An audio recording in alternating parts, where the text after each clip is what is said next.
A 100-year-old barn burns to the ground. This is a devastating loss because this is our livelihood. Antiques and equipment gone. Hay and 25 acres of soybean crop scorched. It went just like that. It's got a barn, it's gotten one of our sheds where equipment was stored, and of course it's gotten the field. I was told, I can't confirm this, that somebody had lit a piece of paper, it blew out of their hands and landed in the field. Just a tiny little spark in the field, and it took off over a 20-acre field in a matter of seconds. News 2 was just here last weekend, speaking with the Beatty family about how this hot, dry weather was affecting their crop. Lo and behold, we have something like this happen, and it's bad that it happened, but hopefully this can be an example to show other people that this is serious. About 35 firefighters battled the blaze as temperatures soared well over 100 degrees. One firefighter was transported to the hospital with heat exhaustion. He was having trouble breathing. It became overheated. I've been telling my guys to hydrate, make sure you're drinking plenty of fluids, bringing plenty of water, and because if they wait till we get a call, it's too late. Look at how dry this is. Fire officials worry this is just the beginning. And this right here is just a small sample of what I expect to be coming. The Beatty farm has been here since 1807.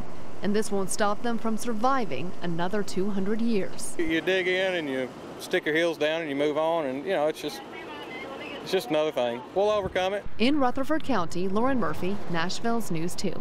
I was sold and I was raped and all of that from the time I can remember.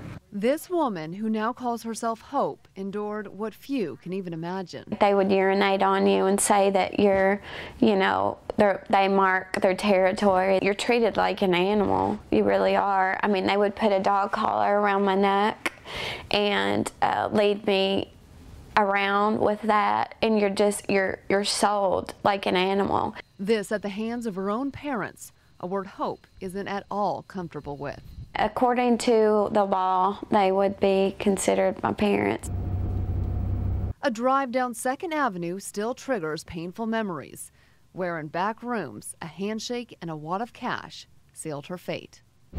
This area right through here, though, is one of the biggest areas. Brainwashed from an early age, she didn't know life could be any different. They would put me in the doghouse behind the house where they were at and just keep me there just to get me to where I thought that anything would be better than just being alone. Home base was a small town in a bordering state, but Nashville, Murfreesboro, and Knoxville were on the circuit of this highly sophisticated trafficking ring. So there were actually people that I was being sold to that were actually in teachers in that school.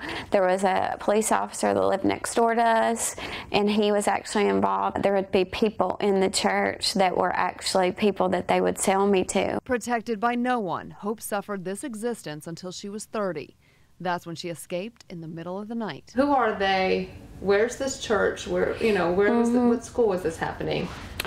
Well, I mean, for my safety, I can't share any of that. Hope has no physical evidence, and the statute of limitations is long expired. Plus, her abusers have photographs, videos that could destroy her, possibly incriminate her.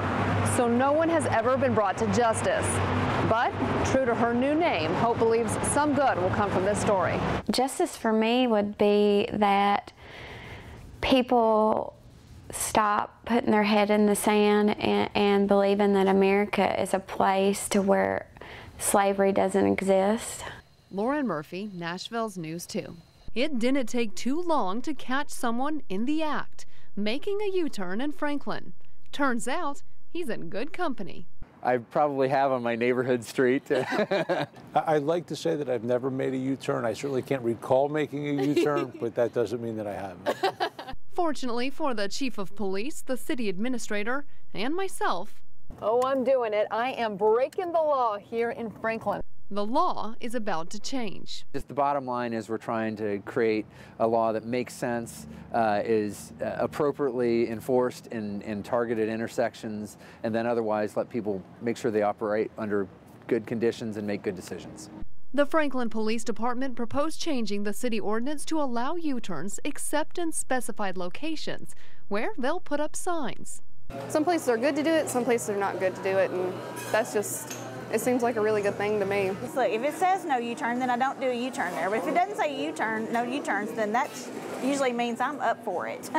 And police don't really enforce this anyway. Of more than 9,000 citations they issued last year, only 45 were for illegal U-turns. It's not something that's high on our priority list. Most people use good common sense, and when they do a U-turn, do so safely. But if someone pulls an unsafe U-turn, they can certainly still get a ticket. In Franklin, Lauren Murphy, Nashville's News 2. Anna is attractive, well-educated, and sweet.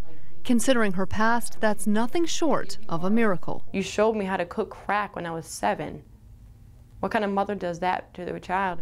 The same kind that allowed men inside her home to assault her little girl for money, drugs, or alcohol.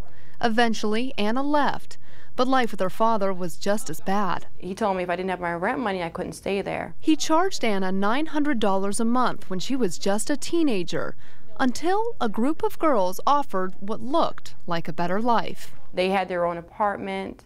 They had cars, clothes, money, everything I can dream of. Initially, they simply asked that she contribute, but soon they told me that, you know, they have some people they would like me to meet. The guys that they introduced me to, they were pimps. At just 16, Anna was taken to what they call the track. You probably sleep with about 4 or 5 men on a slow night. On a better night, you probably sleep with about 8 or 9. Her father, complicit. He knew what was going on. He met my traffickers. They would come over, bring him a bottle of gin, sit down, have a drink with them. What about your parents? Can you ever forgive them? No. She was sold all over the country, even right here in Nashville, a city experts call a perfect storm for traffickers. There are convention centers, there are tourists, there are all the things that are magnets for traffickers. For a while, Anna thought it was worth it. The money to me felt like, wow, I'm making over $4,000 a day. My family doesn't even make that in a month. Police officers, they don't even make that in a month, and I'm making that in one night. How much of that did you get? Nothing. I mean, maybe we could go get our hair done or our nails done or get something to eat. And some days if we were not behaving properly, we didn't get anything to eat at all. Anna experienced extreme brutality. He had beat me and mutilated me, left several scars on my body. How many times have you been raped? More than 40.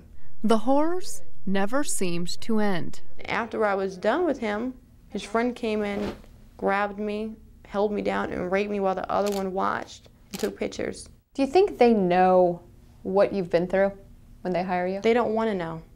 These guys don't want to know what we've been through.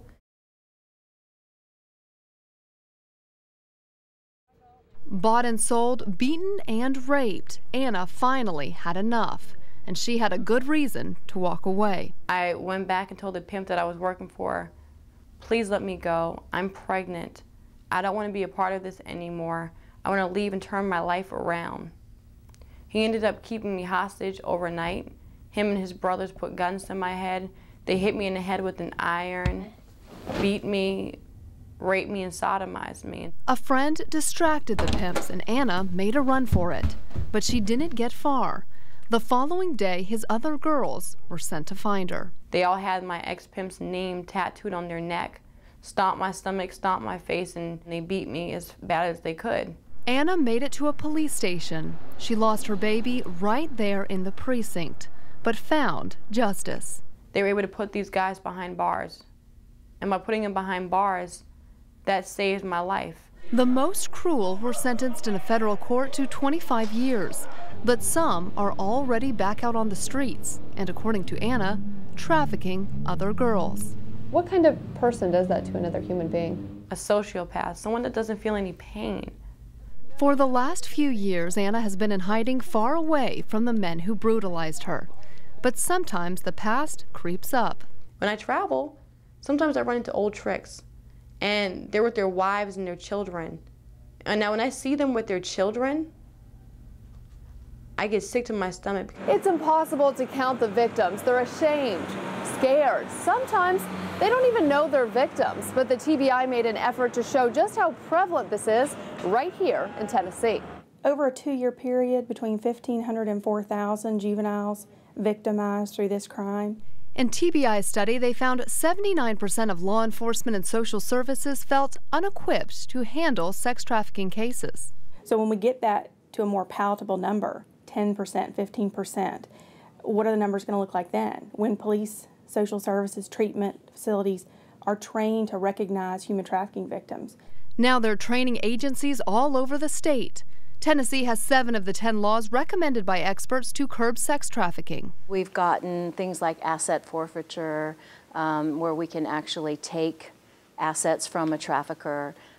We've made it, thankfully, so that a minor cannot be charged with prostitution. But that's not good enough for advocates like Derry Smith. One I'm very excited about is being able to expunge prostitution off of a minor's record.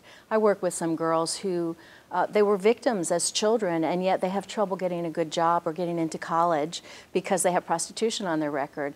But until Tennesseans pay attention to the girl next door, the Annas of the world will be bought and sold to the highest bidder. Lauren Murphy, Nashville's News 2. Crossing the finish line at the Boulevard Bolt will be extra sweet for Kelsey Towns. It definitely will be. It definitely will be. I can't wait to run across that finish line. This year, she'll run on her own, just 2 years after facing down a rare type of cancer in her leg. Set my goal and I'm gonna run it this year, so that makes me really happy and excited that I am able to do it. Kelsey has participated ever since kindergarten. Last year she walked, and the year before, just a month after surgery, a special friend gave her a push. Whatever she gives me to go, I'm rolling. Former Titan Cortland Finnegan pushed her the entire 5 miles. I remember after surgery he came in and he said, "I'm gonna push you in the Boulevard Bolt, is that okay?" And I was like, "Yeah, like that's great." So we got a little stroller and he just pushed me the whole way, all 5 miles. Now she'll run those 5 miles on her own, with every step thankful to be cancer-free and back on her feet. Keep pushing through and have the strength to keep pushing through, and that you can do it no matter what you're going through or what is going on in your life, that you can do it as long as you set a goal and you go for that goal, then you can succeed at it. Lauren Murphy, Nashville's News 2. Well, the holidays are a time to give to those less fortunate, and one little boy is doing that in a very big way. How about this? He's collecting sleeping bags to give to the homeless. And Lauren Murphy caught up with the 8-year-old founder of Operation Sleep Tight. A little boy gets a rare glimpse into another world, hidden away in the forest. 8-year-old Josiah Rizzo and his friends are at a homeless camp, dropping off sleeping bags. Well, I want to give them hope. One day last year, Josiah asked his mother what the homeless did when it was cold and rainy. So we talked a little bit, and I said, "Well, what do you think we can do?" And he said, let's do blankets, or let's do sleeping bags. So began Operation Sleep Tight. Last year, Josiah collected 53 sleeping bags. This year, he raised the bar. 95. 95? Wow. So your goal is how many again? 100. I didn't realize it would get this big, but I'm so thankful it has. Earlier in the day, Josiah and his helpers set up shop at the East Nashville Cooperative Ministry. Right now, we're just giving out sleeping bags. Sleeping bags that'll make these chilly nights just a little bit easier for men like Stephen Stacy. It's pretty rough sometimes, unless you find somewhere, closed in, but it's pretty rough sometimes. I think it's wonderful. That age, they're smart and everything. I think it's wonderful. In East Nashville, Lauren Murphy, Nashville's News 2. Josiah is still collecting sleeping bags. If you'd like to donate one, you can hook up with him on his Facebook page. It's Operation Sleep Tight. We've linked it to our Facebook page and our website, WKRN.com. Everywhere you look, devastation in Hickman County's small town of Coble. It really looks like a bomb's been hit over in here. With every shattered window and every crushed roof, another story of loss. I feel like I'm having a bad dream. Today is Judy Orman's 58th birthday. And it sounded just like a train that was running off the tracks just for like, I'm going to say just maybe 40 seconds. Judy's home was one of 15 damaged in the area. She and her grandson were safe in bed. I think something higher power told me to let him sleep there. He's been living with me 1.5 years and he's never slept in my bed till last night. I just had a bad feeling, you know. Her 80-year-old mother came as quickly as she could. Hugged her, grabbed her, told her glad she's alive. She's the only child I got. Somehow, everyone in town survived. The only injury we had, we did have a lady that hurt her arm during the storm and all, and she's having that treated. And the residents here in Coble are no strangers to disaster. Back in May of 2010, much of this town was underwater. We have had a lot of tornado damage from back in 06, 08. When we had the floods of 2010, we also had 3 tornadoes, one of them right through here, and now this. So yeah, we've had our share. After one crisis comes another, comes another, comes another. We don't know if we should move or keep fighting. I have had some say that they're going to be packing their bags and moving. In Hickman County, Lauren Murphy, Nashville's News 2.